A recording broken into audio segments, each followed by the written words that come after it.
So I'm really honored to be here with such amazing fellow alumni, distinguished faculty, and it's most fun to get to meet current grad students and hear the amazing research that you're all doing. So thank you for including me in this conference.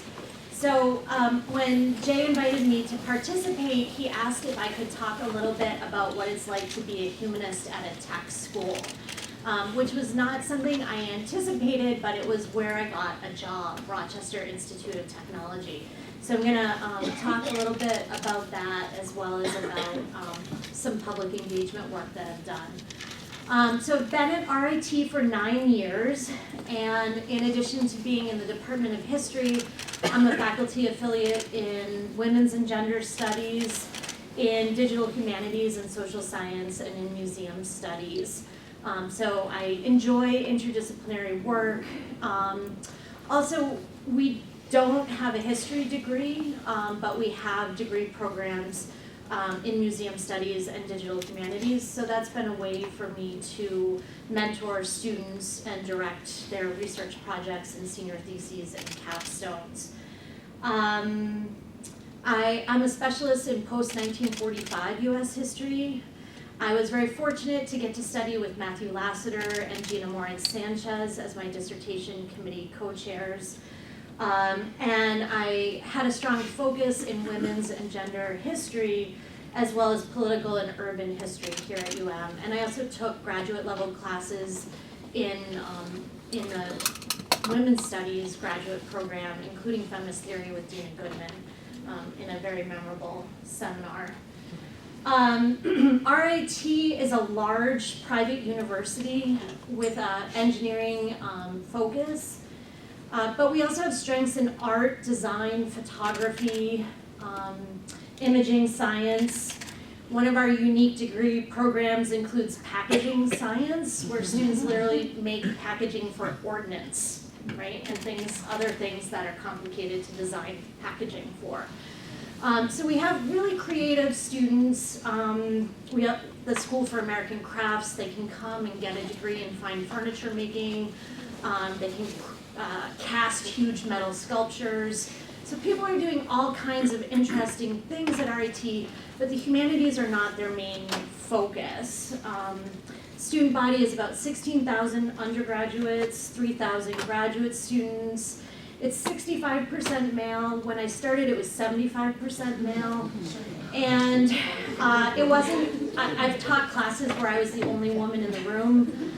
And even now, when I teach US since 1945, I may have 2 or 3 students out of 40 that are women. So that was really challenging coming out of studying women's history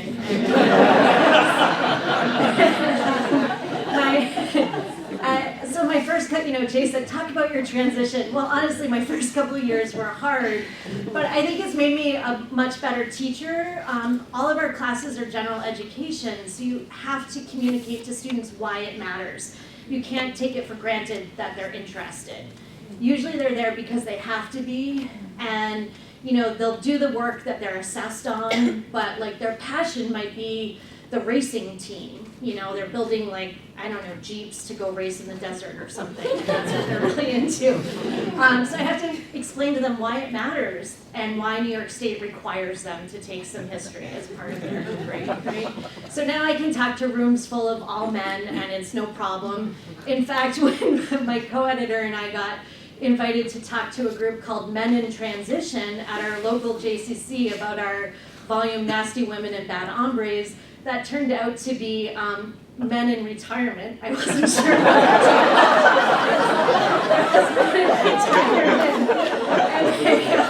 They told us that normally, that women are not allowed to participate in the club, but that we could be there as speakers. So I said, no problem, we're used to this at RIT. And we had a great time talking politics with them. Another interesting thing about RIT is it's home to the National Technical Institute for the Deaf, which was founded as part of the Great Society as the counterpart to Gallaudet, the liberal arts college, for educating deaf people in this country. And so I have deaf and hard of hearing students in many of my classes, and I work with sign language interpreters. And that has really enriched my life. I've learned so much about deaf culture and deaf experiences, but also some of those students have other disabilities too, and they ask questions about, what was it like to be a disabled person in the past? So I've gotten to learn a lot of new things because of my students, and I'm grateful to them. So we have 8 full-time faculty in the history department, and then 1 colleague who's jointly appointed in science and technology studies. We're within a broader College of Liberal Arts. We have a 3-2 teaching load.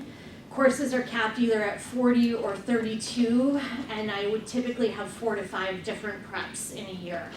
And we don't have TAs because we don't have majors or graduate students. The library resources are really limited. When I came, we had no ProQuest historical newspaper databases. I worked with the library and my dean, and after 5 years, we got the historical New York Times. This past year, I succeeded in getting them to acquire ProQuest's Rochester's newspaper, the Democratic Chronicle. So now we have 2 historical newspapers. But, I'm okay because I have interlibrary loan. I can go to the University of Rochester and use their facility. But I can't tell my students go drive to U of R, right? Especially for a general education class. It's not going to happen. So I have to provide a lot of primary sources to my students. I can't assume that they're going to be able to do the research themselves. One of the good things, though, is there's challenges and there's opportunities, and collaboration there's a strong culture of real world problem solving and collaboration at RIT, and it's allowed me to deepen my public engagement work by collaborating with colleagues in other departments, including photography. So as I was finishing up, so this is a project, it's not my only public engagement project, but it's the one I'm going to talk about today. This is Whose Streets, Our Streets, New York City, 1980 to 2000. It includes the work of 38 different photographers who were covering street protests in New York City on issues ranging from police brutality and race relations, labor, immigration, HIV/AIDS activism, feminist activism, housing activism, a whole range of issues from 1980 to 2000. And we have a companion website, so it's whosestreets.photo. Basically, how this came about was in 2014, as I was finishing up work on my book, my first book, which is based on my dissertation that I did here, I really wanted to include some photographs of ACT UP, the AIDS organization, protests. And I found this photographer online, Meg Handler. She had her portfolio online. So I contacted her and I said, can I use your photographs in my book? And before she would give me permission, she wanted to know more about my book. So, we had this kind of lengthy phone conversation. And she said, Tamar, this would make an amazing exhibit. So that was not on my radar screen. I hadn't thought about that. But Meg had been photo editor at the Village Voice in the late 80s and early 1990s. So she knew tons of photographers who were shooting in New York City. And she said, I think I know where this exhibit should go. She said it should go to the Bronx Documentary Center. So that's an institution in the South Bronx that was founded by Mike Camber, who was a war photographer, foreign correspondent from the New York Times. He covered Iraq and Afghanistan, among other conflicts. And when he came back, he founded the Bronx Documentary Center to try to serve the Bronx community, but also to create a place for social documentary photography and film. So that's using photography to showcase the need for change. As my book was coming out, I went and I met with Mike at the BDC in 2015, and I pitched the idea to him. And he liked it, but he wanted us to broaden out from the issues I had covered in my book, which was primarily the war on poverty, feminist activism, and AIDS activism, And so it was because of him that we added other topics like anti-war activism and police brutality, and just really tried to include a wide swath of what was happening in New York City at that time. And then my colleague Josh Meltzer joined the team to build that multimedia website.